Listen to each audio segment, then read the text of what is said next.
And we are live. Boy, do we have a lot of serious stuff to talk about today. I am telling you, the law of unintended consequences it is coming home to roost. We have some serious issues developing right now, and it's happening at an astronomically fast. I mean, you're talking light speed. These developments are happening. But let's get into it. Let's do the full background. Just needless to say, Al Qaeda is back.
Well, look, we've got some. We knew that they didn't have a plan when they went into Iran, and I mean, just stick with me. Just please, just stick with me. We knew they didn't have a plan when they went into Iran. We knew that this was done because Trump was in trouble. Benjamin Netanyahu assured Trump it would be just like the last time. We'll just punch Iran, we'll bomb them, and we'll take out the leadership. We'll be heroes, man. We'll be heroes. And Netanyahu wanted this because he wanted to invade Lebanon. He did. He wanted to invade Lebanon. He really thought he could just take out all his enemies, and the man is a psychopath, and he's stupid. He is just stupid. The unintended consequences that have come from this are going to be with us for decades. For decades. If you don't, let me explain what I'm talking about. And before we get into it, I just kind of want to frame everything again, just so that you've got a taste of a frame of reference to look at this.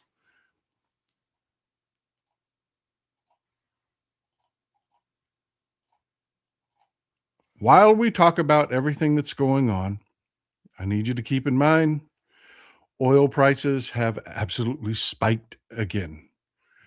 There's a few things that have happened in the last 24 hours to cause this. They are high, and they are going to stay high for a while. We just have absolutely the most idiotic and insane leadership. There's just their incompetence, their stupidity, their inability to see the big picture is just taking us down a road that and I have to apologize again to our European members of our audience, our Australian members of our audience, our African and Asian members of our audience. I'm sorry. I am so sorry. Everybody in this community, in this audience, we fought our asses off against the Trump regime and did not want any of this. And again, I cannot apologize enough. Texas Intermediate crude is well over $100 a barrel now, again, and climbing, and climbing. And the United Arab Emirates have left OPEC. They're out. They're out. As of March 1st, it is a done deal. They are gone. If you follow things like this, Qatar left a few years ago. OPEC is in trouble. OPEC is in deep, deep, deep trouble. Not only do you have Iran and Saudi Arabia at odds, which are two of the founding members of OPEC, you have the United Arab Emirates and Saudi Arabia also at odds, and that just got really hot again. They were in what you could consider a cold war for a very long time. The UAE and the Saudis do not traditionally get along. This stretch that we had under the Biden administration, where everybody just kind of got along, is over. It is over. It is, and it's ripping apart spectacularly. This is the Murban basket that you see me reference every once in a while. That is UAE. That's what comes out of Abu Dhabi in the UAE. There, it's currently trading at 109. It hit a peak of 144. It typically runs slightly higher, well, actually considerably higher than the benchmark we like to use here in the States, the West Texas Intermediate. Um, it is primarily bought and sold to Asia, by Asia, and to Asia.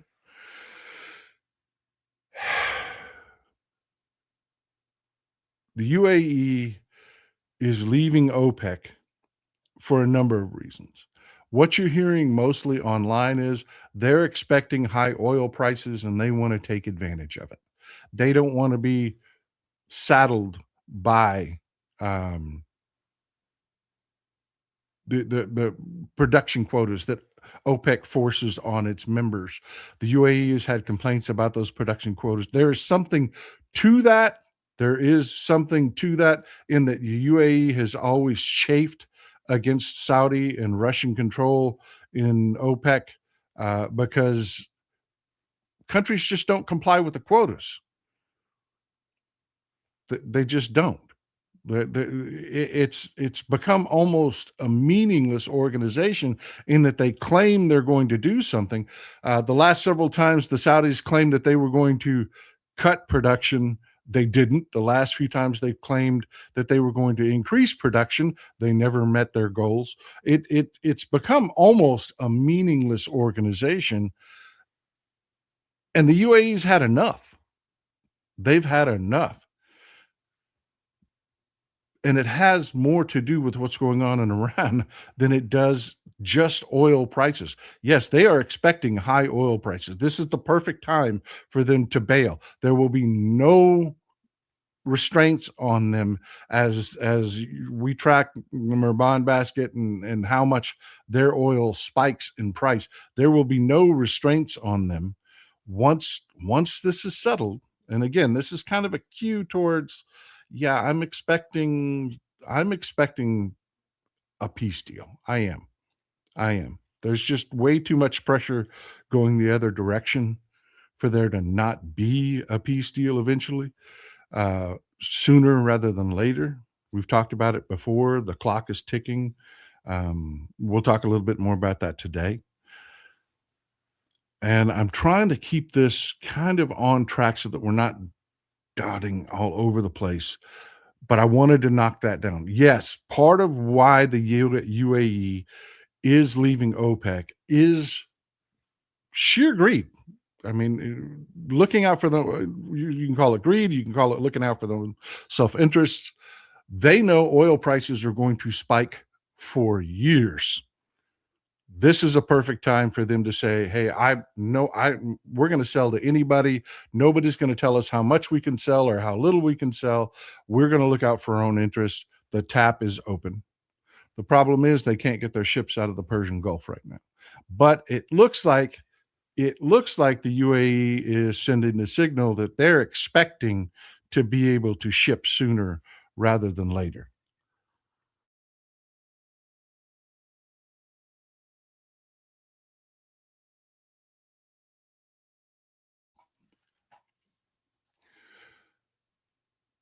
So this happened. This is one of the reasons that the market is just absolutely spiking right now. The Iranians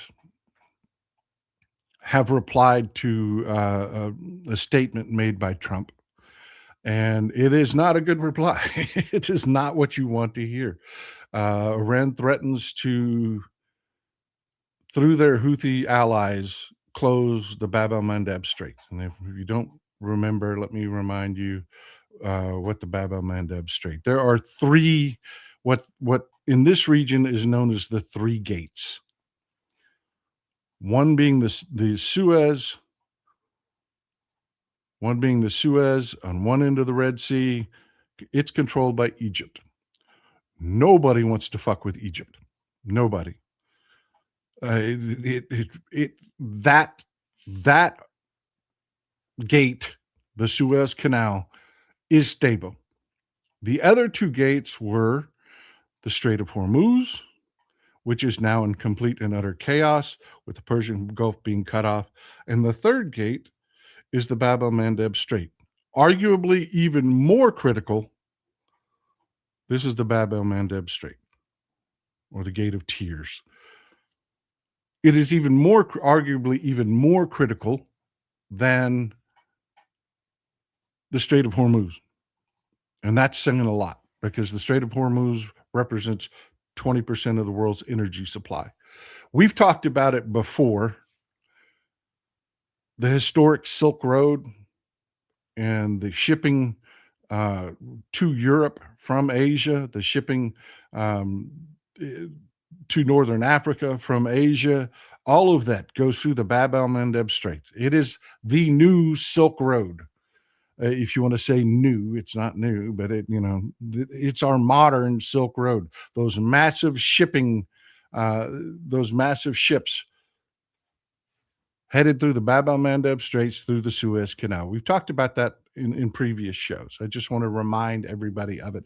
And to give you an idea of how critically important it is, you remember the Maersk super transport super container ship that had an accident in the Suez and blocked the Suez for just a few days. And what a mess that was to the global economy. I mean, I cannot stress just how important the Bab el-Mandeb Straits are to the global economy. And Iran has said this morning in response to this is just, I'm going to bounce back and forth a little bit, so stick with me. I want to juxtapose the seriousness of what's going on versus the stupidity and the insanity that's coming out of the U.S. government. Iran's response that they're going to target the Bab el-Mandeb Strait using the Houthis was in response mainly to this. Donald Trump put out a statement that said Iran has just informed us that they are in, quote, a state of collapse, unquote. They want us to, quote, open the Hormuz Strait, unquote, as soon as possible as they try to figure out their leadership situation, which I believe they will be able to do. Thank you for your attention to this matter, President Donald Trump. Everything in this statement is a lie. Every last bit of it is complete and utter fiction. We're hearing rumblings now. Some reporters are actually starting to stick their necks out a little bit and talk about some rumblings that part of the removal of John Fallon, as the Secretary of the Navy, was that he was getting too much real information to Donald Trump. And Pete Hegseth and the people that are controlling Trump did not like that. They prefer Trump to be this stupid than to actually know what the hell is going on. So Trump may actually believe this is real. It is not. It is not. Iran is not near collapse. They have prepared for this for decades. They're being assisted by China. They haven't even started airlifts yet, folks. I mean, they're nowhere near. You'll know that they're in crisis when you start hearing about airlifts into Iran. They're not there yet. They're not.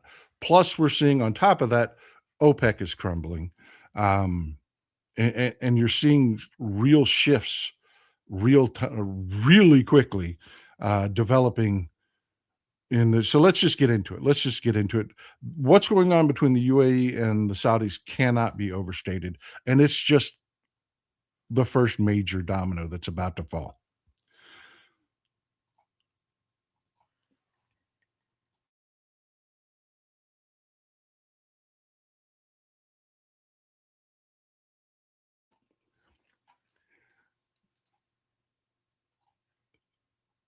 This is why the UAE left OPEC.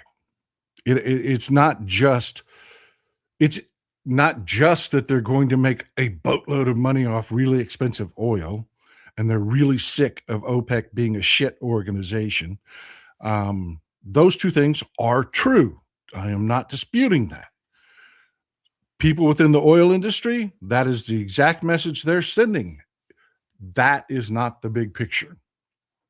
That is not the big picture. So that you know, the UAE and the Saudis have been in a Cold War for a while. And by Cold War, I mean the same thing that Russia and the United States did with their proxies. The UAE has been involved in the Yemen civil war. This is the most pertinent conflict. This is what control of Yemen looked like in December. The brown is Houthi controlled, which is critical to, again, the Bab el-Mandeb Straits and the Red Sea shipping. The green was the recognized government of Yemen. That was Saudi Arabia's ally. The blue is the Southern Transitional Council, or separatists. We'll call them the separatists. They were supported by the United Arab Emirates and others, but primarily the United Arab Emirates. And this is what control looked like in 2025. As chaotic as this looks, there was actually stability. The Houthis were strong enough to control their territory, but not enough to wipe out the government forces. The government forces in the north were strong enough to hold their territory without real threat, but were not strong enough to fight the separatists or the Houthis anymore. But a calm had overtaken the country. The most stable areas in Yemen were those controlled by the Southern Transition Council. They were actually transitioning to hey, let's just do business format in their government. They controlled Aden.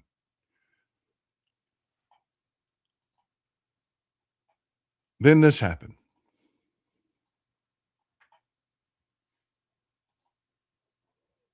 In a matter of a month, basically, this happened. The Pepto-Bismol pink is the recognized Yemeni government backed by the Saudis and the territory they control. This striped area it's contested, but the Yemeni government is taking control, seizing control.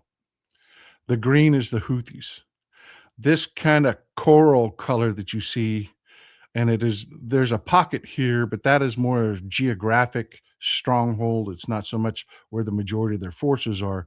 The Southern Transition Council, the separatists, have been driven back into Aden.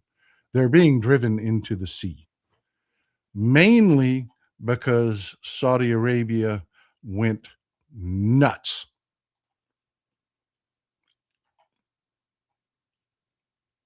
And while we were attacking Iran, while we were, Israel was attacking Lebanon.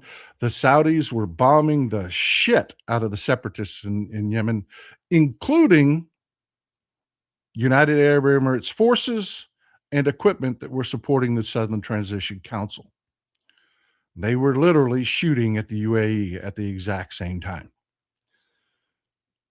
Here's the problem. You know how I said there was relative stability? With each of these forces concentrated in their areas, they could control their areas. The Houthis being the most radical of all. But even they, after some conflicts, were calming the fuck down. That's over. Can anyone guess what the problem is with this development?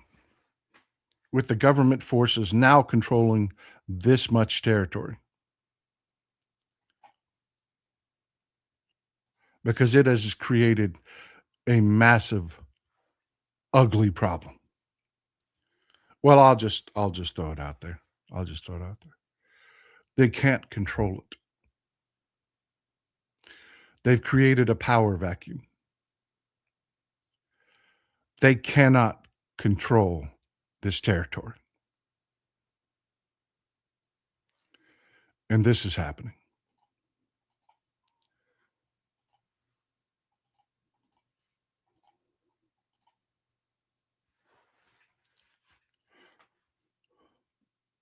From the Middle East Forum, from the Middle East Forum Observer, Saudi Arabia bungles Yemen again because they've done this stupidity before.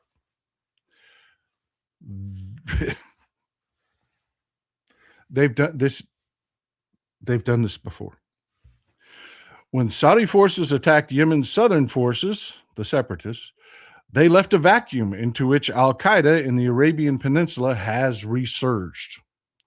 That's right. The Yemeni government isn't controlling this territory that they've taken from the Southern Transition Council. Al-Qaeda is. Remember, Al-Qaeda at its core is a Saudi organization. They have flooded south into Yemen, and they now have a new homeland. The government is no stronger than it was when it was getting its shit kicked in by the separatists in the south and the separatists in the west. It is no stronger today than it was when it was just holed up in a little pocket in the northern part of the country. The gap that has been filled by the Saudi onslaught, because the Saudis do not have the military force to invade Yemen and stay there. They do not. They have highly effective a highly effective air force. Mainly, it's our air force from around the 1990s.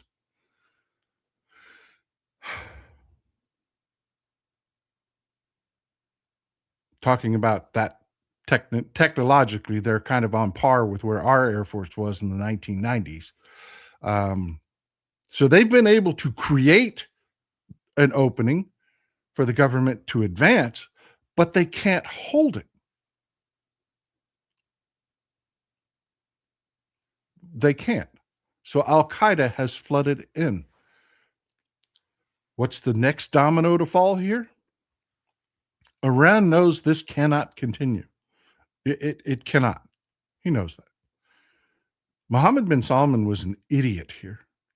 Just like this, these people are insane. You've got Netanyahu thinking, I'm going to solve all my problems. I'm going to destroy Hezbollah in Lebanon. Ooh, I'm going to be a hero. You've got Trump thinking, oh, I'm going to attack Iran. We're going to have regime change there, and then that revolution that's going on, is going to flow over the country, and Iran is going to have new leadership, and the world is going to love me. And then you have Mohammed bin Salman in Saudi Arabia saying, "Whoo, man, I'm going to take advantage of this blockade that's going on, and the UAE cannot support the Southern Transitional Forces anymore, the separatists anymore, and I'm going to bomb the shit out of them and solve all my problems." Here's the problem with that. Here's the problem with that.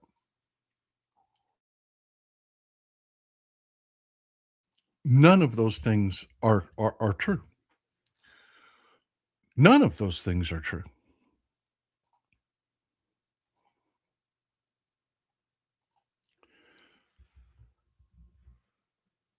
You're seeing the exact same situation that you saw in Afghanistan that gave rise to the Taliban. Those power vacuums created allow the extremist to take control. When you have a government in place that cannot secure its own territory, these extremists take control. You have just the opposite situation in Nigeria right now, where you've had the Islamic State trying to push into Nigeria and failing miserably because the Nigerian government has been capable of taking care of its people and maintaining stability despite conflicts between the farmers and the cattle ranchers. They've been able to keep a tap on that conflict because it's a stable government. That's not the case in Yemen. This power vacuum is going to lead to terrorism for decades, and it is right in the worst possible place it could possibly be. You're talking about the Strait of Hormuz on steroids.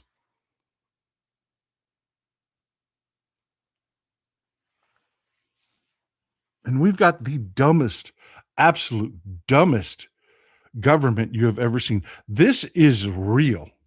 This really happened. Yes, that is not Photoshop. That is not AI. That is Kid Rock giving a briefing at the Pentagon over the Strait of Hormuz and the Iran conflict.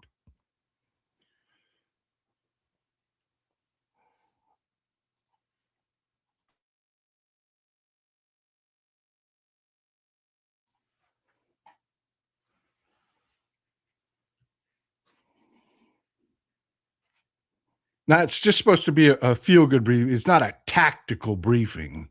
It's supposed to be a feel good briefing. And yes, this is after he went flying in the Apache helicopters with Pete Hegseth.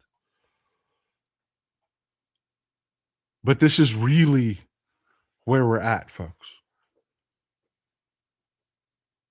Yemen is collapsing into a new Afghanistan. Only nobody gives a look. I don't mean to be rude or negative or harsh or even biased when I say this. I don't mean to sound inhuman, but nobody gives a shit what happens in Afghanistan. Other than the flow of heroin from their poppy fields and some minerals, the global economy can absolutely shrug off Afghanistan like it's like it doesn't even exist. That is not the case in Yemen. That is not the case in Yemen.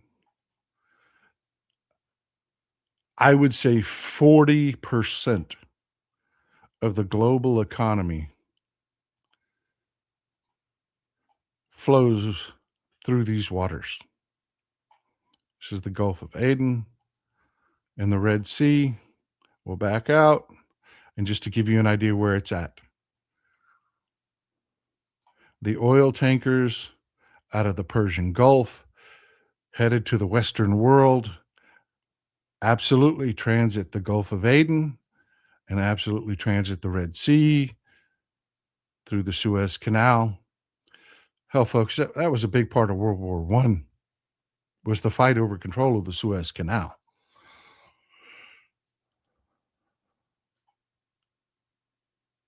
India and China, factories to the world, all of their goods, other than what transit directly to the U.S. through the Pacific from China, it all ships through the Indian Ocean, through the Arabian Sea, through the Gulf of Aden, through the Bab el-Mandeb Straits. And we have just created an unstable vacuum in this region. The blockade that we have of Iran is having the same effect on the Houthis that it has had on the Southern Transition Council, or the separatists, the Southern separatists in Yemen. They're being starved. They are. The Saudis are going to turn their efforts towards the Houthis again. Everybody was worried about Cuba being Trump's next war. This will be Trump's next war. I assure you, this will be Trump's next war. Because the Houthis, they know their back's against the wall. As long as this blockade's in place, they cannot get their support from Iran. There are no air routes, there are no land routes. They're only by sea can they get their support. And it's not coming. It's not. We have a naval blockade there. We're preventing that from happening. So the Houthis will collapse. Will it be a good thing? No. No. It won't. Life is not black and white. It's just not. There are many gray areas, and this is a very, very, very gray area. It's just like Iraq, folks. Was Saddam Hussein a good choice? No. Was it worth destabilizing the country for 2 decades? Killing over 1 million Iraqis? That's debatable, isn't it? Trillions in U.S. Treasury that wasn't spent on our healthcare system, that wasn't spent on our Social Security or our infrastructure or anything like that. No, we're headed down that path again. We are headed down that path again. And it's because Mohammed bin Salman, Benjamin Netanyahu, and Donald Trump are fucking idiots and psychopaths.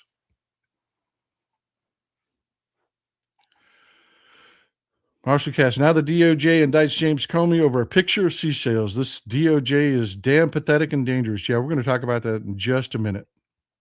Jordan B. Miller, remember in corrupt first term when he freed 5,000 al-Qaeda terrorists in his surrender in Afghanistan? I do remember that, very much so. Glenn Kaneko, folks, if you're not a member, I want you to go down and I want you to hit the join button. If it's not shown as an option for you to take one of these free memberships that Glenn just offered you, there's 3 buttons there, the 3 little dots. You press it and then select that you want to allow yourself to receive gifts. And then those free memberships, hit the join button again, and the free memberships will be available to you. Welcome, Denise. Thank you. Mr. Wallace, thoughts on bill being pushed to give U.S.-born IDF troops the U.S. veteran benefits? How much more can they take? I'm not going down that one yet. I'm not. I don't that. Don't even think that. Don't even. That's not even a bill. That's not even a bill. It's not. To call it a bill, it's something someone talked about. It's not a bill. It's not. I understand where you're going, and no, I wouldn't agree with it at all. I would not. I would not. But I will tell you, it's not a bill. Reagan Medlinger, welcome, welcome. Good morning from McAllen. Sometimes I think Trump is the High Plains drifter for the Republican Party. If you don't know, that basically he set this town up to take the fall and disappeared. That's kind of the Cliff's Notes of the plot of High Plains Drifter. Dying Breed Garage. Hey, Paul, I heard from Chris Titus that Trump is going to bail out the UAE with a couple of $1 billion. Is this true? If true, what the fuck are we doing? Are we giving one of the richest oil countries a bailout? They are a one-trick pony. Their economy has collapsed. They're shipping no oil. They've got a liquidity problem. And what we're probably going to end up doing is very quietly the same thing we did for Argentina, is we are going to take, we're going to swap dollars for dirham. We're just going to swap it because we know their currency is devaluing. So we're just going to eat the loss so they don't have to. So they remain stable. We're going to flood their treasury with our American dollars, take their currency, which is devaluing, and we're going to eat the loss. Our taxpayers are. That's what the Republicans are going to do because they created this disaster. I just want to remind everybody, none of this was happening. The Inflation Reduction Act had worked. Our economy was back on track. Trump came in with his stupid tariffs. All he had to do was nothing. And the entire world was on track to recovery. That's all he had to do was nothing. Instead, tariffs. Instead, trade wars. Instead, actual wars. All of which are absolutely destroying the U.S. and the global economy. We've got some things that are happening. We'll talk about here in a little bit. They're just, it's making my mind explode today. Stick with me. Stick with me. William G. Atheist. Sorry, Texas Paul. I would love to see MAGA supporters paying $10 a gallon for their pickups with brass nut. Yeah. Yeah. This is something that I can say, look, let me put a pin in it and talk about that one issue right there. Do I like that these things are happening to my country? No, I do not. No, I do not. A lot of people are getting hurt. A lot of people that can't afford this are seeing prices climb through the roof, and they can't afford it. And a lot of people are feeling a lot of pain. That's happening in Europe.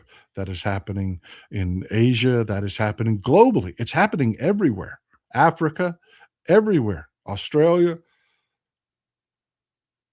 The people that could least afford this are the ones paying the most, taking the most pain.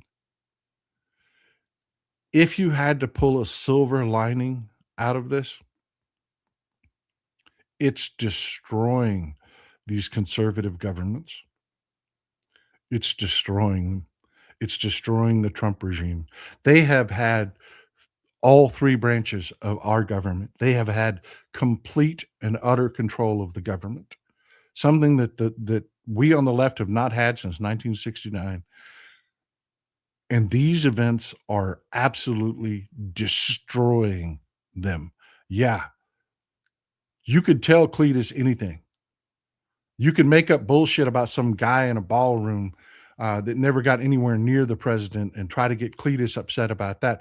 But he is going to drive down this morning to the gas station and he's going to pay over $100 to fill his freaking pickup truck up.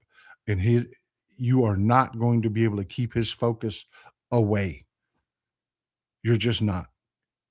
You're just not. That whole shit is already dying in the news. That means in the midterms, we're going to be able to take either full control or partial control of one of the three branches of government. Will that be enough to get our agenda through? No. Will it be enough to stifle the negative, nasty shit that the conservatives are doing? Yeah. Yeah. We'll be able to throw guardrails up until the 2028 election. But we're all along for this ride. We're all along for this ride. We're going to win because it's going to suck, but that means it's going to suck. And that doesn't make me, I have a hard time, even though I love politics. I'm a ride or die Democrat, 100% Democrat all the way. And politically, this is going to be great for the Democrats. I get no happiness in this. I don't, because it's going to get bad. It really is. Mr. Knutson, so next, new forever war in Yemen. Yeah, that's where we're headed. That's where we're headed. Rich Lawton, thanks for the breakdown. Repugs sure are warp speed messing shit up in the world. Yep. Kathleen Blaze, a little gas money. Thank you. I appreciate you. Thank you for supporting the show. I cannot do it without you people, and I'm super grateful. Robert Garreau, Hegseth and Kid Rock joyriding in Apache helicopters on the taxpayer's dime. Most transparency, corrupt administration ever. And I'm telling you, folks, this whole push for a ballroom, when Cletus has to pass on that brisket that he wanted to smoke this weekend because he can't fucking afford beef any more than the rest of us can. Yeah, that's hitting home. That is hitting home. That's why people were panicking.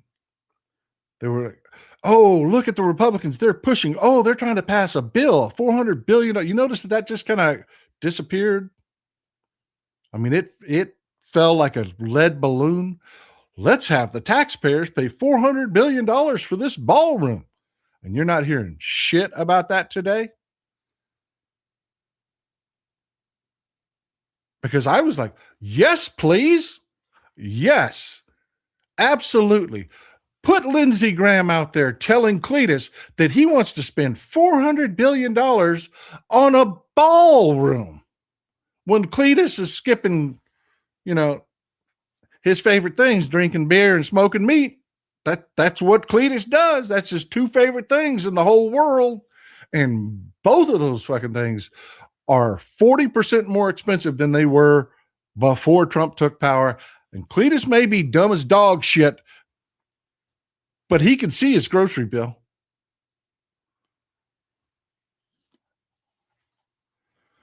Melissa Grubb, all 47 had to do was nothing. 4-month membership. Amen. Glad to see it.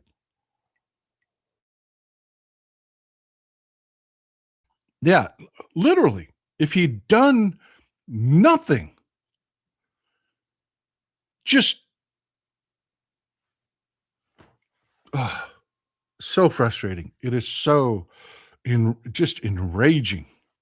Crafty Ass Gardner, thank you. Again, there are free memberships out there. If you're not a member of the channel, grab it up, snap it up.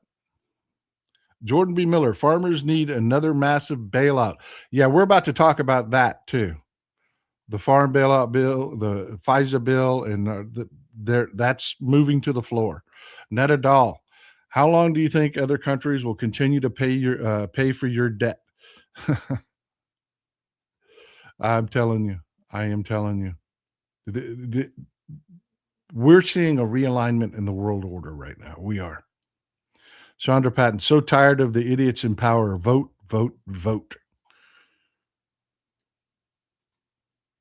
Elizabeth Puller, welcome.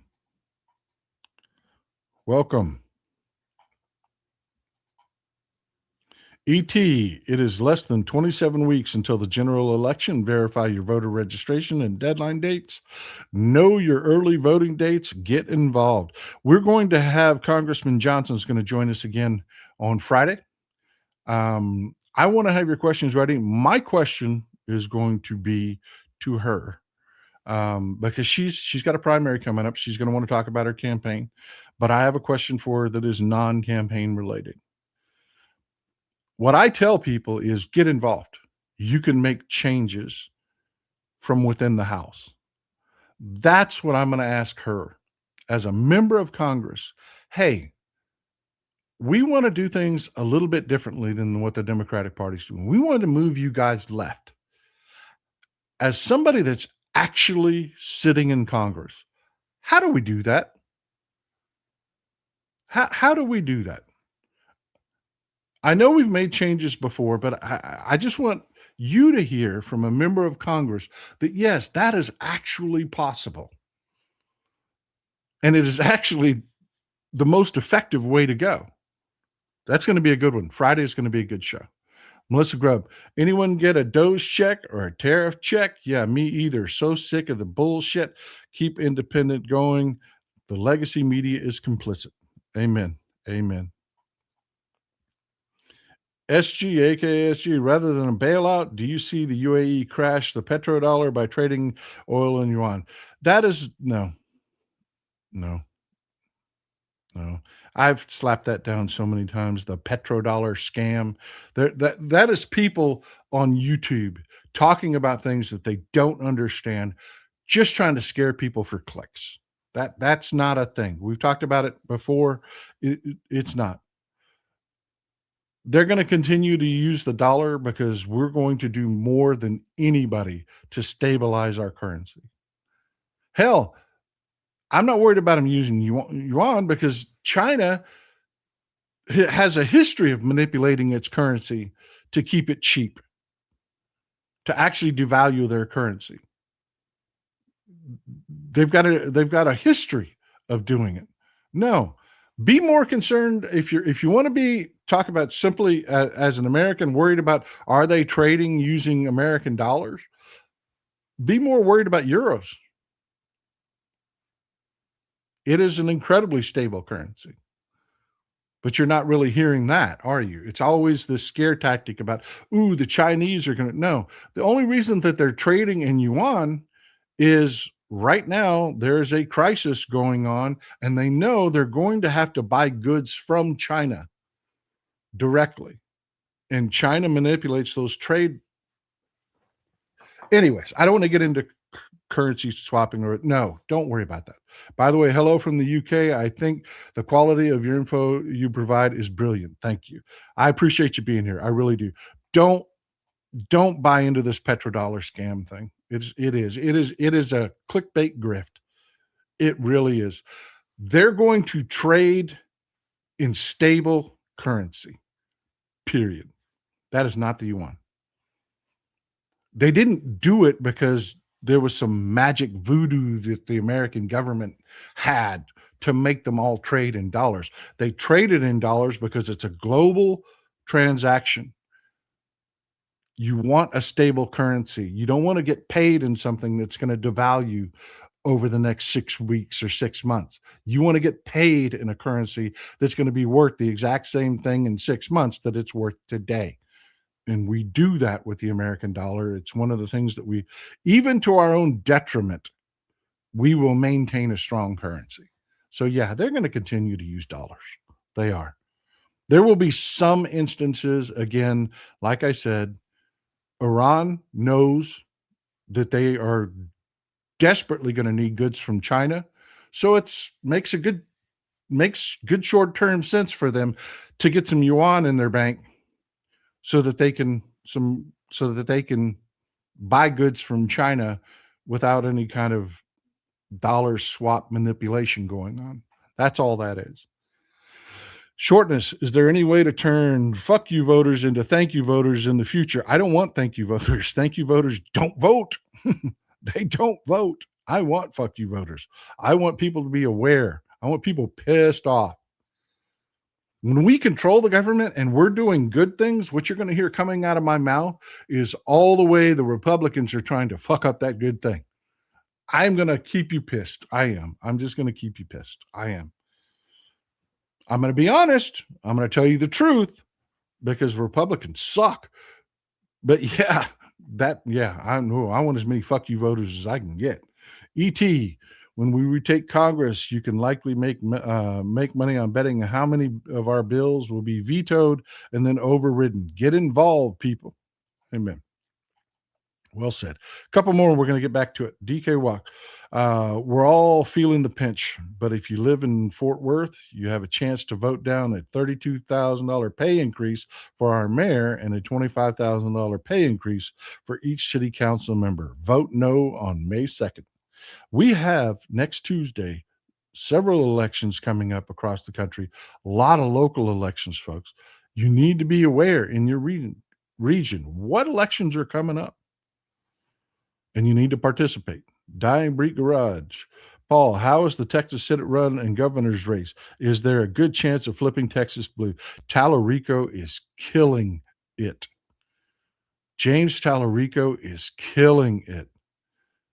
I'm telling you right now, James Tallarico will be our next senator. He will. Gina Hinojosa, also her polling numbers, she is absolutely punching Greg Abbott.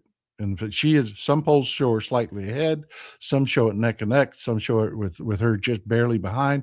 This is a close race. That means everything is shifting in the state. If we do the work, if we stop the people that are vote suppressors within our own movement, if we keep people aware, if we keep Cletus pissed off about the right things, watch what happened with MAGA, with this whole, they thought they had a black guy, leftist terrorist, and they all jumped right back on the Trump train. Immediately. We have to keep the message on the shit that is pissing Cletus off. We do. The guy was never near Trump, didn't even get close. And now that we have, now that I bring it up, let me go ahead and pull this up for you. We have an update. Let me see where it is. Forgive me. I got several tabs here. I got an update here for you somewhere.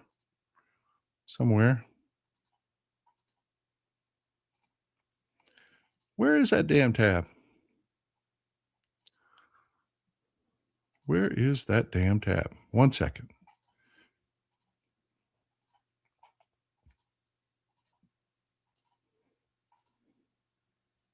There we go.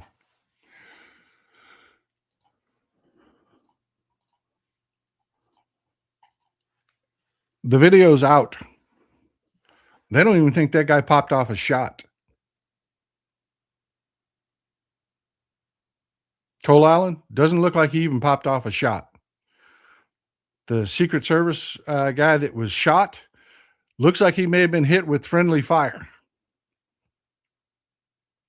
So, yeah, it's looking like the guy was never even near the ballroom. The gunfire you heard was from this officer popping off shot after shot after shot. And it looks like the Secret Service agent that was hit with friendly fire. We're going to know more. Don't hang your hat on anything yet. These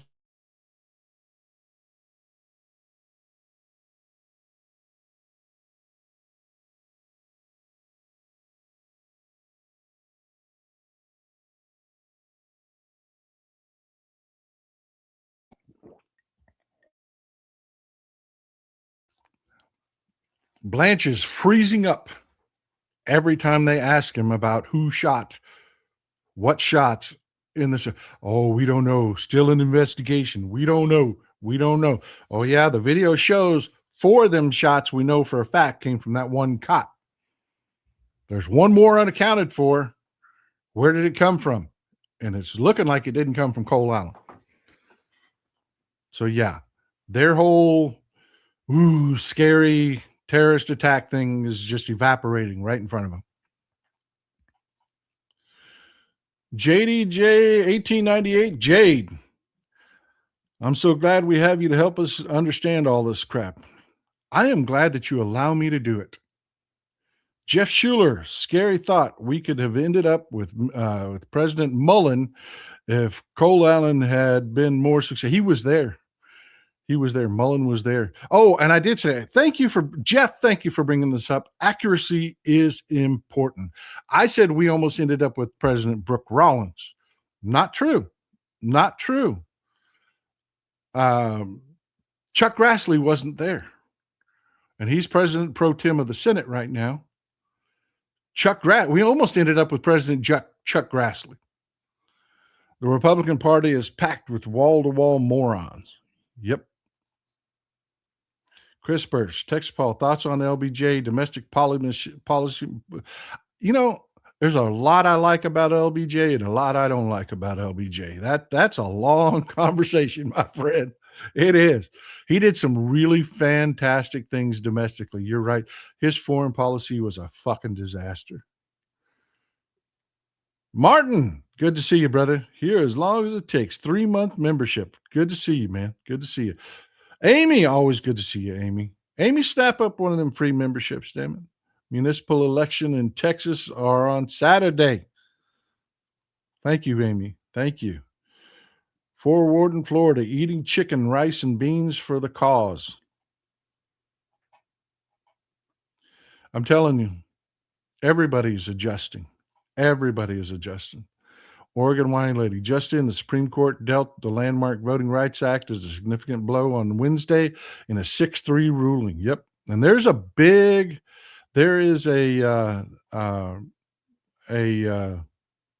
hearing today is going on. And we'll talk about it more in just a minute because I want to wrap this Yemen stuff up because it's metastasizing out into other areas. Coco, thank you for gifting the memberships, Coco. Very generous of you. E.T., after what recently happened at the White House Correspondents' Center, I think they will try to do a, quote, bad thing at Bernie's when the Mad King finally kicks off. Get involved.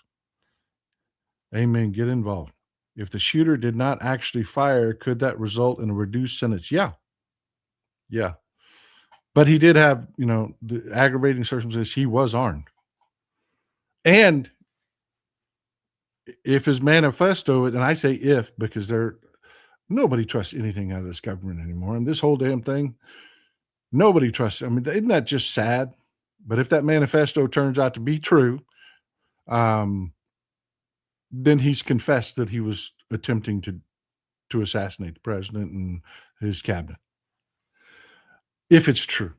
We'll know. We'll find out in court. Angelina Valdez, why are they saying Melania looked up when shots were fired? Looks like they didn't look up till Secret Service ran up to them. Melania did. Trump didn't.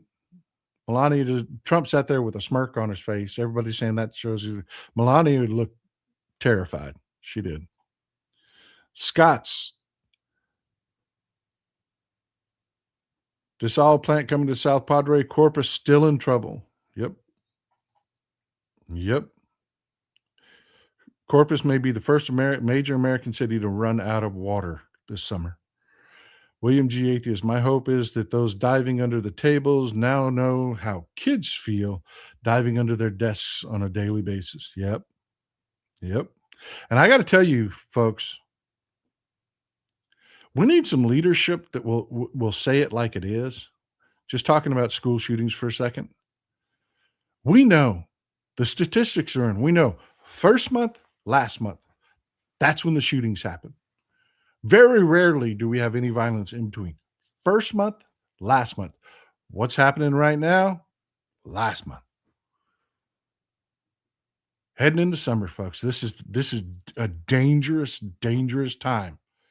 And our schools, administrations need to be on top of all of this.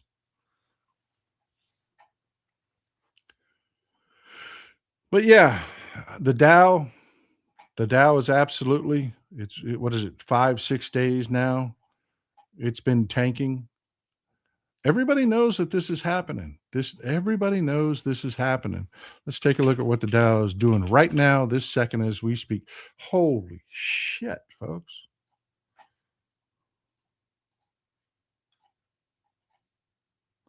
Yeah. That's not pretty. That is not pretty. That looks like a determined drop right there. Oh, it's going to be a rough day on Wall Street. And we've got this nonsense. I mean, just this this is how clueless and stupid these people are. Just to juxtapose just how unaware, unself-aware, how stupid they are. Before I play this, I want you to pay attention. That is Queen Camilla in white. That is King Charles. That is Trump's cabinet. They are lined up to shake the king and queen's hand. That's what they're there for. Watch what happens. Watch what happens. Starts making her way down the line.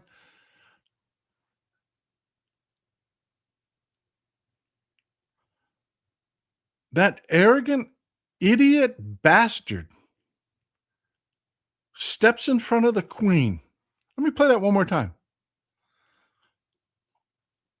This is our idiot president, our narcissistic, self-absorbed, stupid, moronic president sees his own cabinet that he sees all the fucking time.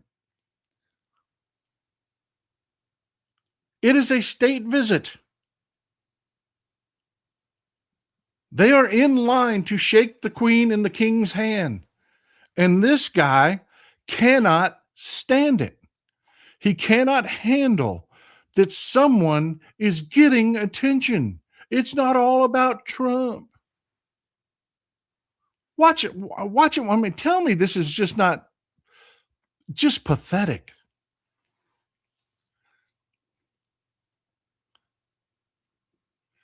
Steps in front of the queen into her personal space.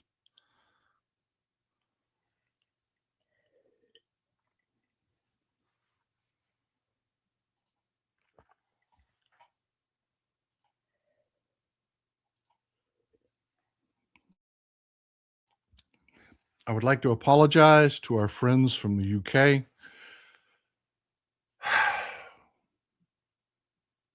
This is not us. I know it is. You know what I mean. I'm sorry. I am truly sorry. I am truly sorry. I was glad to see though Charles took a couple shots when he was here. King Charles took a couple shots at Trump while he was here. One, you had this, and it's so clueless. Have y'all seen that or heard of that show, The Boys, about the superheroes that was just wildly popular, and then the Republicans figured out, the conservatives figured out that, oh, wait a minute, this show's making fun of us. Y'all remember that last year? The Republicans just kind of finally figuring out they're making fun of us. Yeah, you're kind of having the same kind of moment here where they haven't yet figured it out. Trump is talking about checks on the president here. Not least as the foundation of the principle that executive power is subject to checks and balances.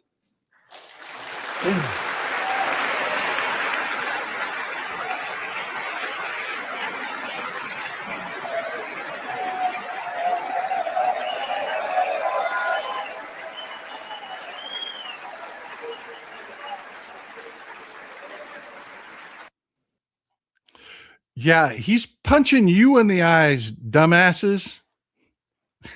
You know, the ones not engaging in any checks and balances, that was punching you in the eye.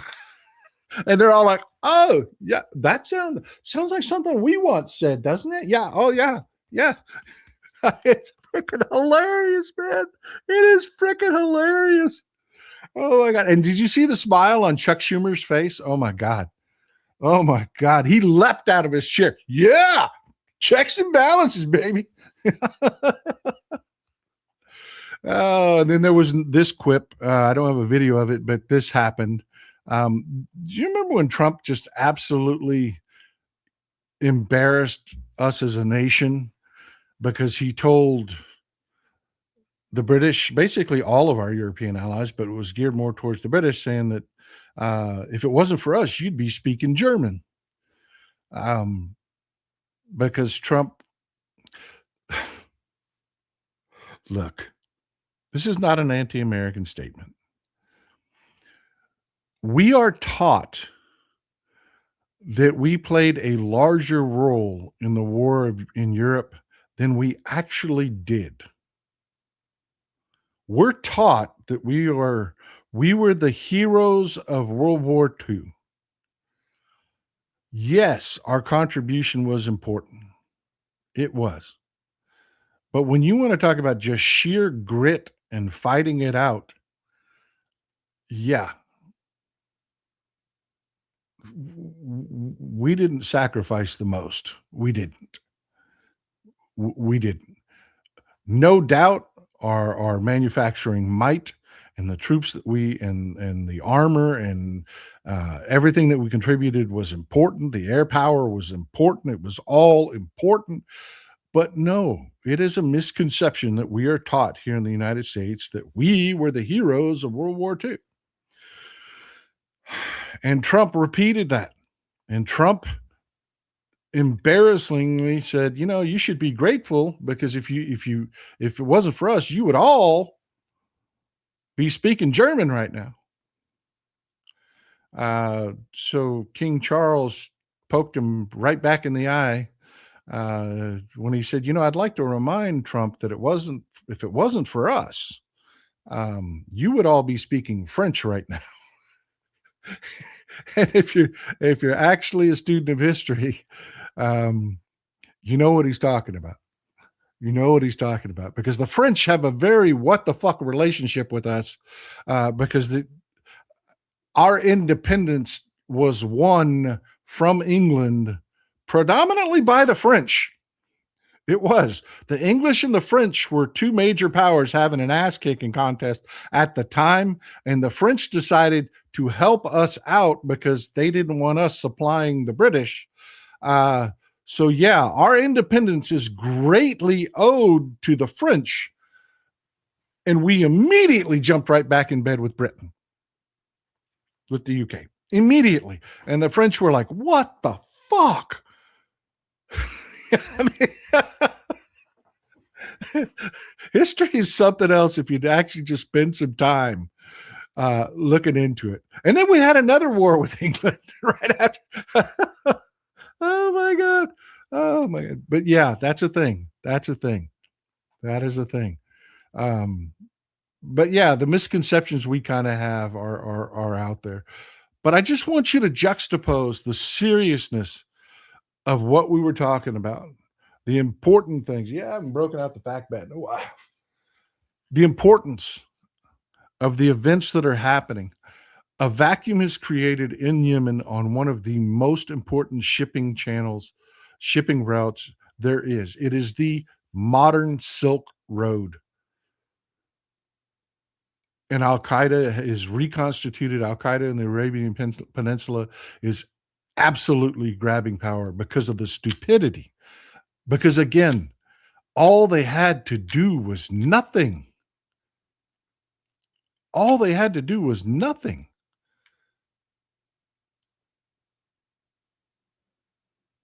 There was stability in Yemen, even though that, yeah, it's, a civil war was going on, but compared to the last decade, it was relatively, the lines had formed and it was relatively stable. The Strait of Hormuz was open. But, hey, Netanyahu wanted to end Hezbollah. And that's the last part of this that we're going to talk about. This is the last stupidity I want to talk about.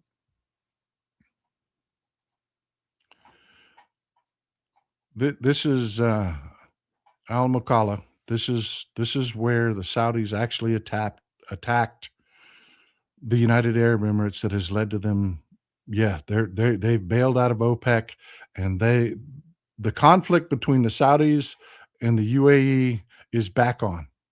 It is back on. It is. But let's move to Lebanon and talk about the stupidity that's happened there and what's happened there.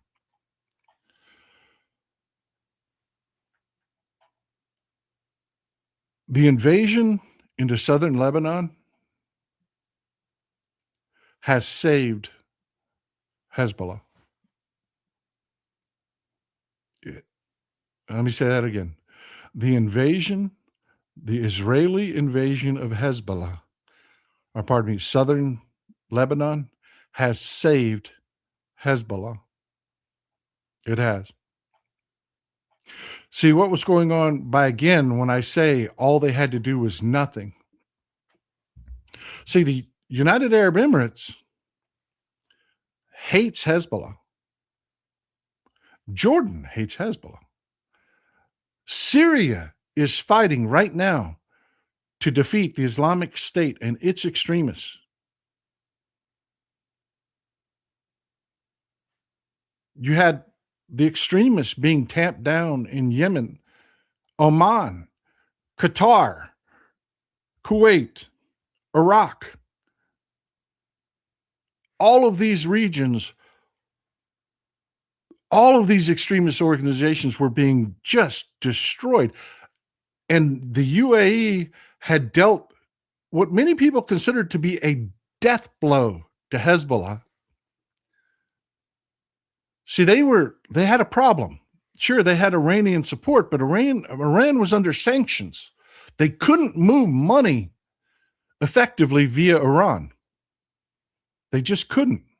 The only support they could get out of Iran was what came directly from Iran. And again, you had a bunch of countries in between. And financially, it was difficult for Hezbollah to move money. They were struggling to recruit. And the UAE dealt what everybody pretty much will considered a death blow to Hezbollah before this all started, because the UAE absolutely dismantled all of their fake corporate shell companies that they had set up in Abu Dhabi and Dubai to move money. Remember, we talked about the neutral territory there before? Well, the UAE became very unneutral when it came to Hezbollah. They destroyed the financial wing of Hezbollah. Then the invasion happened. And sure, same story. Over and over again, the same exact story. How many times do we have to watch this play out? A superior military force kicks the shit out of a terrorist organization that is built on idealism and can't defeat the idea. Because what's happening with Hezbollah right now is they went from being really hated in Lebanon. The people of Lebanon had fucking enough of Hezbollah. Their support was plummeting. They were choking financially. The government of Lebanon was getting more and more support to put checks on Hezbollah. This was all going the right way. And then here comes Netanyahu and Trump cannonballing into the pool and squeezing out turds. And now Hezbollah is sitting back recruiting like a motherfucker because they're saying, look, they're doing exactly what we told you they would do. They've invaded Lebanon. They're destroying every village in southern Lebanon. And everybody in Lebanon's going, yeah, they are. Wait, what do you mean they're taking a third of our country? What do you mean? My cousin lives down there, and he's on his way up here to live with my family because the Israelis destroyed his village. What the hell? And the Lebanese government saying, we don't like this. And the Lebanese people are saying, but you can't do shit about it, can you? And the Lebanese government in press conferences is saying that exact thing. Can't do anything about it. People follow strength. They don't follow weakness. And the Lebanese government is showing extreme weakness right now. Hezbollah is saying, we told you. We told you this was going to happen. And you're seeing a massive shift in support to Hezbollah, a revitalization of their ranks. Sure, they're going to have to go underground. They're going to have to go back to fighting that piss poor terrorist fight where you see people getting hurt because it's going to be terrorist attack after terrorist attack after terrorist attack. But instead of Hezbollah dying on the vine, no, they're completely revitalized. Completely. Then again, to recap, you've got Al-Qaeda that has just resurged in Yemen, has a new base of operations in Yemen because the government of Yemen is weak, just like the government in Lebanon. They cannot control their territory. And the UAE is saying, look, man, we're done. We're done. So you've got a conflict now between Saudi Arabia and the United Arab Emirates. This is going to be chaos that's going to grow and continue and continue and continue. And meanwhile, what's happening here? What is our government focused on? Well, what is our president focused on? He wants a mugshot. And he's pissed because he's not going to get it. He's not going to get it. They've already said this is going to be just like the last time they tried this shit. Not going to happen. Not going to happen. There's not going to be a James Comey mugshot. And why? The excuse they're using is this. I have an 8647 cup that I made immediately after this broke. Because I think everybody should be saying this on social media. Do you know what the hilarious part about this is? They're going to walk into court and they're going to argue that this means this was a threat against the president. Do you know where 86 comes from? Do you know where that comes from? It doesn't mean to kill somebody. It doesn't. It doesn't. It's a terminology that comes from its original origin is from Prohibition. There was a speakeasy in New York that had a main entrance. It was 56, I can't remember the street, but it had a back door on the other street, and its address was 86. I can't remember the street. I can't. I should have looked this up before the show.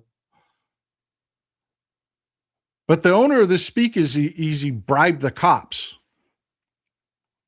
Yeah, exactly. It was actually corrupt police jargon, is what it was. Exactly. They bribed the cops.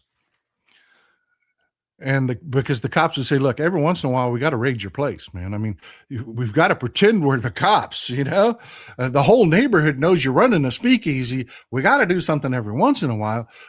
But they didn't want the customers to get hurt. They didn't want the bar owners to get hurt. They would just sacrifice a little booze and a few employees that would take the hit for the boss. So the police would send a message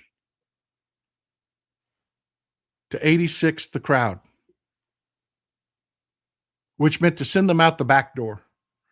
Don't let anybody come out the 56 address. Send them out the 86 address because we're going to be out front. And our government is going to have to sit in court and argue, no, 86 means to murder. It means to murder. It's the stupidest shit in the world. Meanwhile, all of these serious things are happening. Not just, domestically, we have this same government arguing in court that Haitians and Syrian migrants should no longer be protected from deportation. See, we did that as a matter of decency. When somebody was going to be killed when they went back home, we tended to not make them go back home because it was tantamount to participating in murder. Yeah, the Trump administration, because Trump has dementia and Stephen Miller is a disgusting, horrific, horrible bigot who doesn't care if people of color die. Actually, I think he kind of enjoys it. I mean, the man is sick.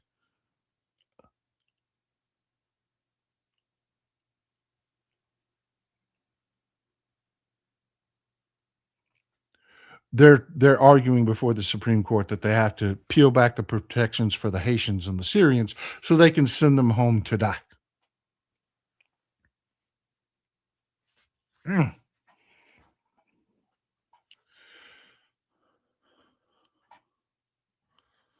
There you go. 86 Bedford Street, Chumley's. I love you guys. Rock and Ron nailed it. Chumley's Bar back door. Yep.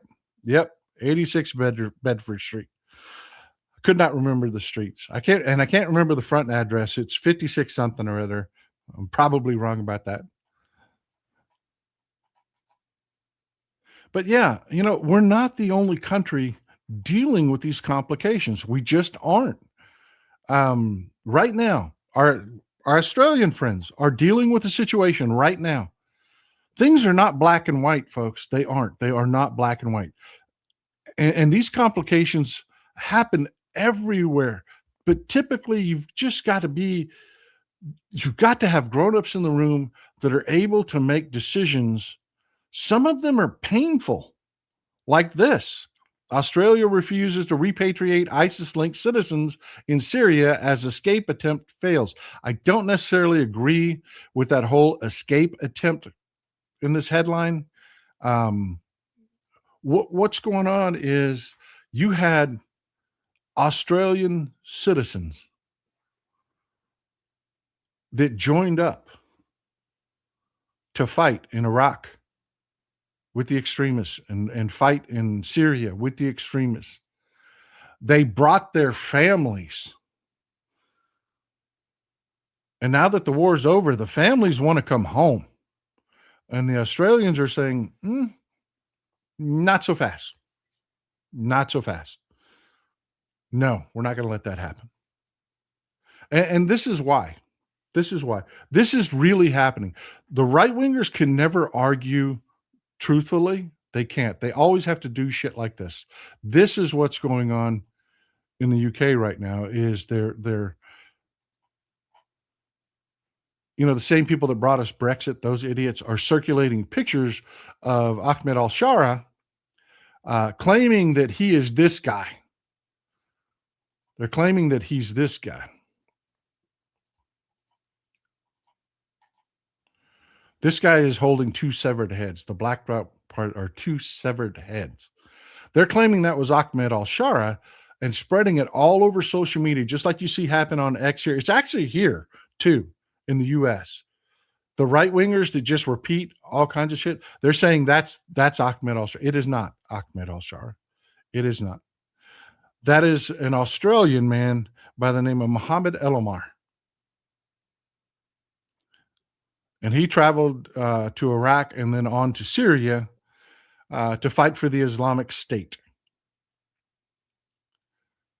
We know who he is. We know he's identified. And they know they're lying when they say this.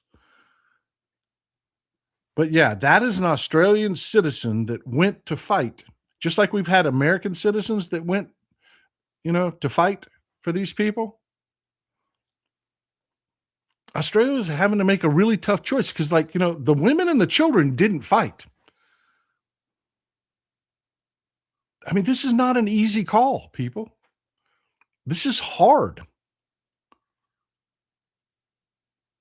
But they've been living in an ISIS camp. They were there, they went voluntarily to support their husbands that were doing things like beheading people. This is not easy.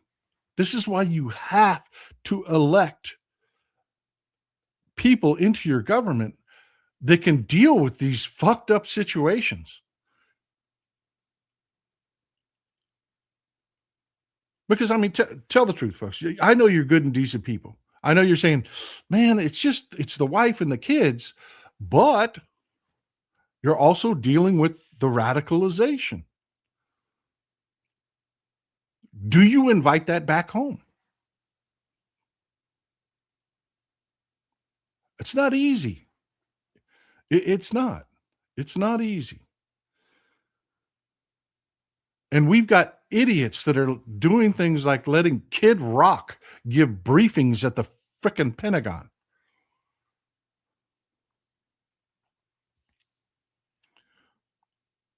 Right now, you've got, again, just to recap, Al-Qaeda resurging in Yemen. They've taken over territory that was left behind by the separatists. They are absolutely cementing themselves as the government in southern Yemen. You've got Hezbollah, where you've seen a re-energized recruitment. You're seeing public sentiment that was very negative towards Hezbollah and very pro-government in Lebanon. The people were like, yeah, the government wants peace. Everybody's trying to make peace. Now it's like, hey, wait a minute. You can't even defend our borders. You're letting Israel destroy our villages. So the people are quickly shifted. The sentiment is shifting from being pissed at Hezbollah to actually saying, hey, you know what? At least they're fighting. And it's undermining the Lebanese government. And it is fundamentally transforming Hezbollah back to a grassroots, decentralized terrorist organization where you don't have someone in charge that you can actually talk to. You're going to have to deal with the whims of every local commander. And some of these people are fucking horrific.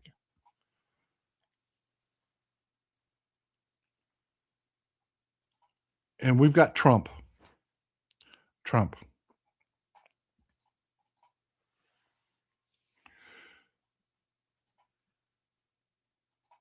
And we're dealing with things like this. This is really happening.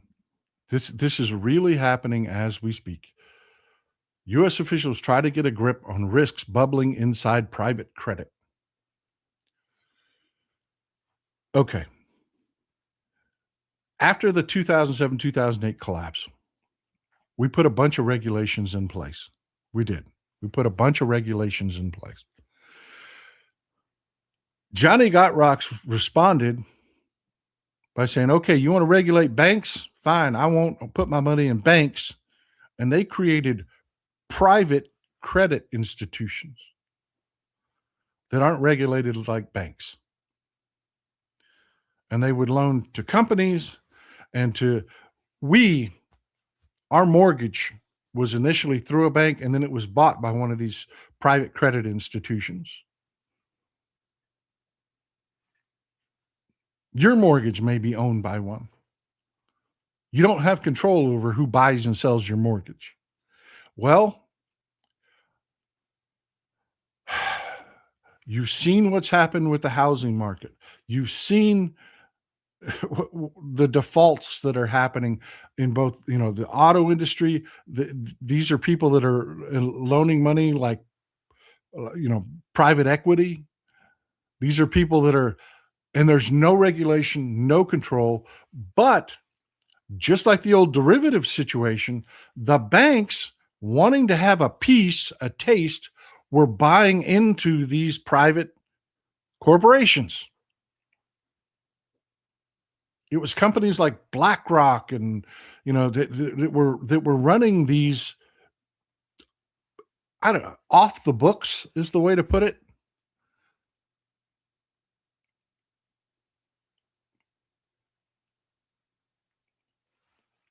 Lending houses. Well, Johnny Got Rocks wants his money back. And they are desperately trying to pull every penny out of these. And these companies that they set up are collapsing. They are. And there's no regulation on them. There's virtually none. And that's happening right now. That real time, as we're speaking, these companies are going to court because they're major investors. This is the same thing that brought down Bear Stearns. Large major investors saying, give me my money back. And these banks, they're not banks, are saying, no, you can't have your money back. That's literally where we're at. Johnny Rocks has said, I want my money out of this. You're going to fail. And the companies are saying, you can't have it. Because if I give you your money back, yes, we're going to fail. And we're finding out that our banks are actually exposed to this risk because they've been investing in these companies. And oh, by the way, Donald Trump is the president. The same guy responsible for all, didn't have to do, all he had to do was fucking nothing and couldn't.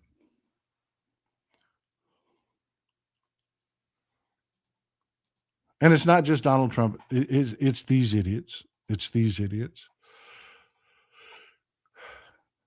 The FISA, farm and immigration bills, the DHS funding bills are all moving to the floor. Here's the concessions that they put in place to try to get these bills through, to try to grease the tracks among the Republicans, to try to keep their caucus together, because these bills are being opposed by the Democrats because of the problems in the bill. The farm bill has major problems because they've put liability protections in the bill for pesticide companies.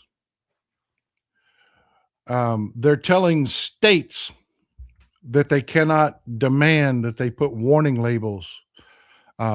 on their labels, that only the EPA can do that. That is part of that bill, that only the EPA can enforce warning labels, that states cannot force these companies. If the states are taking a look at studies and these pesticides are causing neurological damage or cancer or whatever, if the EPA doesn't act right now, the states can say, you've got to put a warning on there. That's gone. That's gone. That's part of this bill. As the bribe to get everybody to do that, because you had a faction that was within the Republican Party that was opposing that, because they know they've already destroyed the EPA. So these labels will be meaningless. And by the way, there are liability limitations also. The states cannot pursue liability damages against these pesticide companies for not giving appropriate warning on their labels. That's one of the ways that these court cases win, is they say, look, we know it does this. They knew it does this. They know this problem can happen, and they didn't warn anybody on the label. Well, that last step, they didn't warn anybody on the label. You can no longer sue about that. Because if the EPA doesn't say, hey, it's got to be on there, well, the EPA has been gutted and destroyed. So what did they do to grease the sleds on this?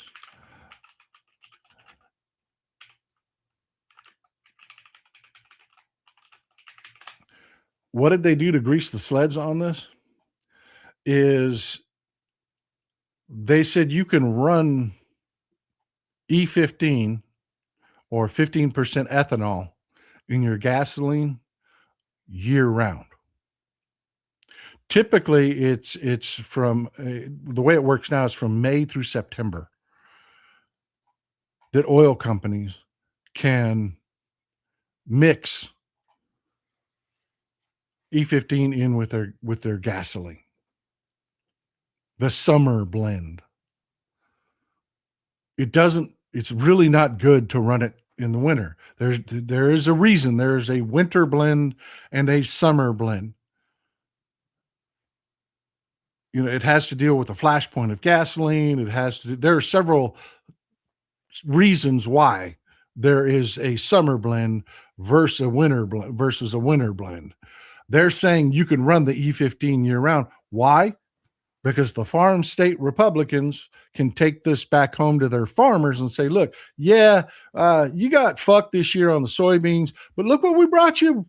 Corn. You can sell a lot more corn.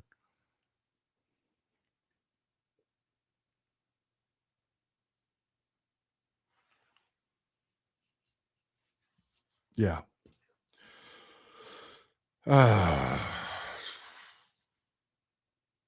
Yeah. The FISA bill, the immigration bill, the bribery that they stuck in that is that won't work. That won't work because ethanol doesn't produce the same amount of energy that gasoline does. In fact, E15 gas, your car gets poor gas mileage with E15 gas in it because there just isn't the same amount of energy in ethanol as there is gasoline. So yeah, not only is your oil going to be more expensive, your gas is going to be more expensive. Now you're going to get poor gas mileage throughout the winter months. Look it up, folks. Just look it up. They've stuck, in order to grease the tracks for the immigration problem, the immigration funding, a ban on the central bank creating a digital currency. The conservatives didn't want this. They didn't. The conservative faction of the Republican Party doesn't believe in crypto. They don't believe in any of that. So they got written in there a permanent ban. I don't necessarily disagree with this. I don't think the federal government needs to be in the crypto business. I don't think they need a digital coin. But if I'm wrong, I will be glad to listen if I'm wrong on that. But that was what they stuck in the bill to get to help the immigration shit through.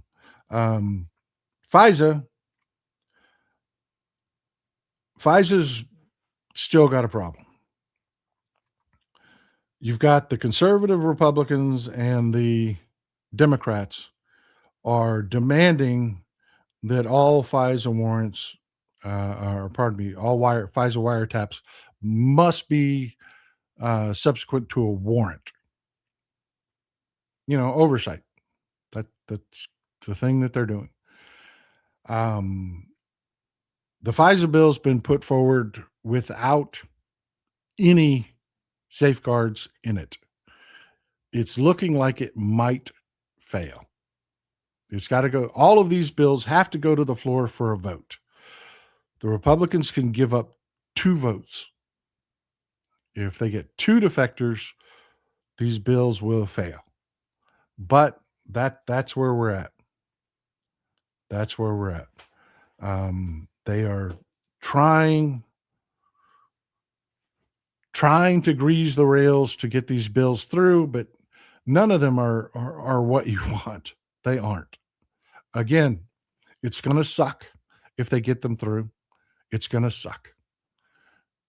It is. It's going to suck. I got a question for you, Josh. Why not just blame the Republicans? Why do you always have to bring up the Democrats? The Democrats have opposed this. And this is in the House. What is John Fetterman? This is what I'm talking about, the messaging. Fill the space with what's important. The Republicans are doing this. not the Democrats. The Republicans are creating this chaos. Why always go back to something that's negative about the Democrats? I don't understand that. It doesn't make sense to me. It just doesn't. And speaking of the Democrats, boom, Hakeem Jeffries has come out. This is going to cost us a lot of money, people. This is going to cost us a lot of support from the tech industry. But Hakeem Jeffries has come out and said he's got a bill to regulate these data centers, that they will have to be able to supply their own green energy, their own renewable energy. We're talking solar, you're talking wind power, in order to not dump these, data centers into your electric bills, which is what's happening now. The transmission lines, we've talked about this in a previous show, the transmission lines can only support so much energy passing through them. And when we start competing for delivering that energy, what happens is your bills go up. Your bills go up. What Hakeem Jeffries is talking about doing here is taking these data centers off the table as far as bidding for that space in your transmission lines. They're going to have to provide their own green electricity under Hakeem Jeffries' bill and his data center initiative. That's a good thing, folks. That's what the Democrats are doing. That's what the Democrats are doing. So, yeah. I know it's not sexy. I know it's a little boring. But it really affects you. It really affects your electric bill. That's what the Democrats are doing. They're trying to govern. Meanwhile, the Republicans, any giveaway they can come up with for their sugar daddy to keep them writing the checks. We are not the same. This regulation that Hakeem Jeffries has just come out and full-throatedly endorsed is going to cost us money. And I don't mean like cost you money in your electric bill. I mean us being the Democratic Party. It's going to do the opposite of what the Republicans are doing. They're giving away gimmies to the pesticide industries and everywhere they can, and their coffers are going to reap the benefits of that. These corporations are going to flood money in there. The tech industry is going to treat us Democrats like a pariah. Wait a minute. You want us to be responsible? Oh, no. And they're going to write checks to Republicans. And they're not going to write checks to Democrats. And Hakeem Jeffries knows this when he proposed this bill. The only way to counteract that is you get involved. It's your vote. It's your participation. Dollars cannot replace people in the election system. It can't. Dollars cannot replace people. People will always trump dollars in any election. But I'm telling you, we are not the same. The Democrats will do things that will piss their donors off just because it's the right thing to do. Just because you shouldn't be eating this in your electric bill. You shouldn't be footing the bill for this in your electric bill. If you want to buy their AI services, that's on you. That's on you. But they shouldn't be able to backdoor the costs of this through your electric bill. And that's what's happening right now today. And the Democrats are trying to do something about it. So yeah, the big tech corporate money, we're going to lose some. We're going to lose some. We are. We are not the same. We are not the same. But you're going to have some jackass right now on social media. Hakeem Jeffries just saying, "Oh, I guess he's writing a strongly worded letter." And I'm sick of it, man. I'm fucking sick of it. Be right or die, people. Be right or die. The only way we make the changes, look, you want it as simple as it can be?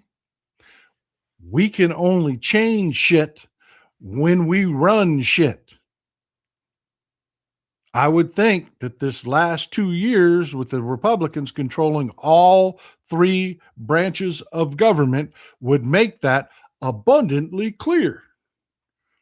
But apparently, there's still some dumb motherfuckers out there that cannot figure out that basic, simple fact.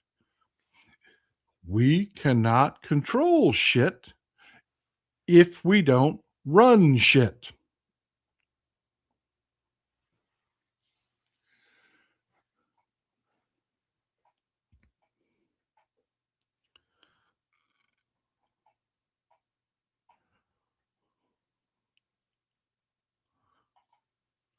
Mr. Newsom, wonder what the Dow will react once he dies. No kidding, man. I bet it explodes.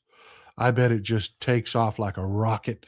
Lady Di, the SCOTUS just gutted the Voting Rights Act 6-3. Louisiana map is racial gerrymandering and unconstitutional.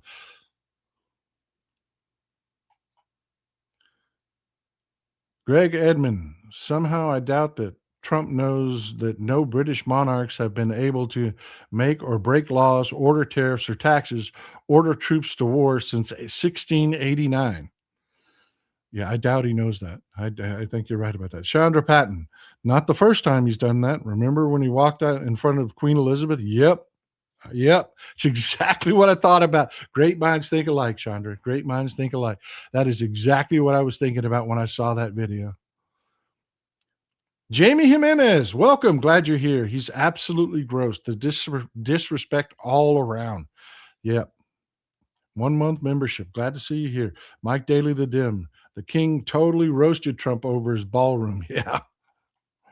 I'm telling you, Trump is not going to be pleased about the coverage about that. And that makes me happy. Lori Yates, thank you for the support. I really appreciate you, Lori. Thank you for always being there. Mr. Newton, King Charles and Trump are almost certainly 20th and 30th cousins. Time for Trump to retire to Buckingham Palace. I hear you, brother. I do. Weird Idaho liberal in the house. Regime propaganda spunk syndrome can also be called a brain infection. Glad my brain is still a virgin. Yeah, brother. I hear you. I hear you. Melissa Grubb, 86ing something is the same thing as saying in an office, file it in the circular bin. Exactly. Amy Manuel, Agent 86, Maxwell Smart. Yep. TKB 231. Glad to see. Hey, glad to see new supporters here. Prime Minister Carney announces that Canada's Strong Fund, Canada's first sovereign wealth fund, similar to Norway's program. I'm telling you, Carney is killing it up there, man. He is just killing it. I am so proud of him. So proud of my Canadian friends. I'm telling you, I'm so happy for you that you've got, it must be so nice just to wake up and not be ashamed of your government. I mean, it's got to be nice, man. ET, I wonder if trading circuit breakers will be kicking in before the end of trading today. If you are not yet involved, what more do you need to do so? Amen. Good question. Don't know if they're going to or not. Marta, Paul, is it true Orange Shirt got rid of the FDIC? No. They've gutted it, but it still exists. Dying Bree Garage, Paul, PSA for older car owners. Ethanol is very corrosive and ruins O-rings, rubber fuel likes, unless your car has a yellow gas cap, then you're fine. Use old gearheads, hate it. Us old gearheads hate it because carbs get messed up. Yeah, I'm telling you, if you had a lawnmower that's like 5 or 6 years old and suddenly your gas can started rusting and shit like that. It's terrible for small equipment too. It really is. Ethanol, I hate ethanol. I do. It's bad for your boat. It's bad for, yeah. It was one of those ideas when we thought to ourselves, okay, we got a ton of corn, man. Let's do that. Let's make ethanol. It's better than oil, cleaner than oil. Turns out, no, it's not. No, it's not. It doesn't produce the same amount of energy, so you have to burn more of it. So the disparity between gasoline, you're not helping the environment because you have to burn more of it to equal the same energy you're getting out of gasoline to make your car move the same distance. You have to burn more. So the fact that it's a little cleaner isn't doing anything for you because you're having to burn more of it. Proud Texas liberal, please talk about what hits Israel. What hits Israel from Lebanon? YouTube won't let me use the word. You're talking about rockets that Hezbollah fires into northern Israel. Is that what you're talking about? Because yeah, that's a real thing. That's a real thing. That's one of the reasons the Lebanese people hated Hezbollah. They're like, cut that shit out. Knock it off.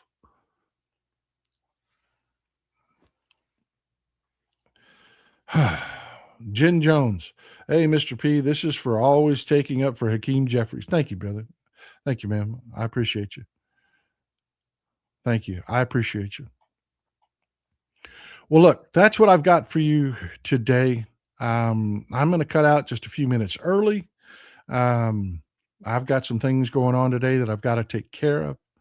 Normally would stick around till noon central, but I do. I've got a few things I've got to take care of. I hope you've enjoyed today's show. I hope you found it useful. I hope that you are aware we've got a financial crash coming. It's going to be more complicated. Gas prices are going to stay high. That's going to affect the economy.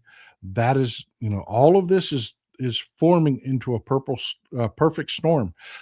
You need to be preparing for this, thinking long term.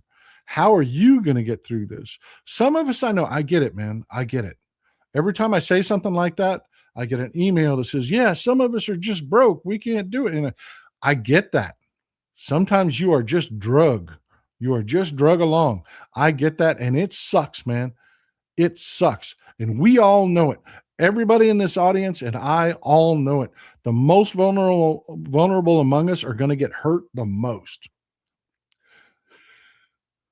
But if you have the option, take precautions. Just take precaution. Make your plans for the future. Do what you can. I mean, I know it sounds silly. Me and Mrs. Texas Paul put a little extra flour in the pantry. We put a little extra rice in the pantry, a few extra canned goods. We're changing our diet. We don't buy expensive stuff anymore. We used to splurge every once in a while. We'd go buy some decent steaks and stuff like that. We don't really do that much anymore. We don't. We're changing what we purchase. You need to be prepared for it. You need to be prepared for it. On the other end of that, you see what Democrats are focused on. They will make life better. That bill that Hakeem Jeffries is proposing, and no, it will not be. Let me stop you for a second right now before I just, let me take 2 minutes. That bill that he's proposing, by the time it goes from being a bill to a law, will not be an immediate disconnect of all these data centers from the grid. It won't. You wouldn't want it to be.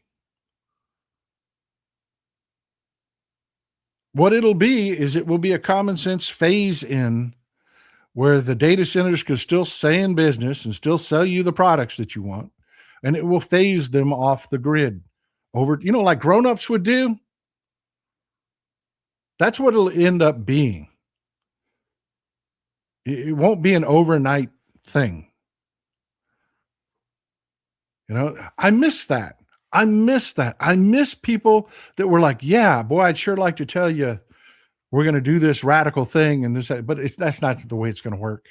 We're going to phase it in and we're going to make it where it's actually workable and we can actually pass the bill and we can actually do our job. You know, governing.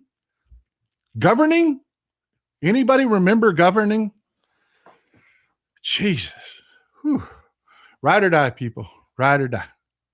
And on that note, enjoy some Texas cities at night.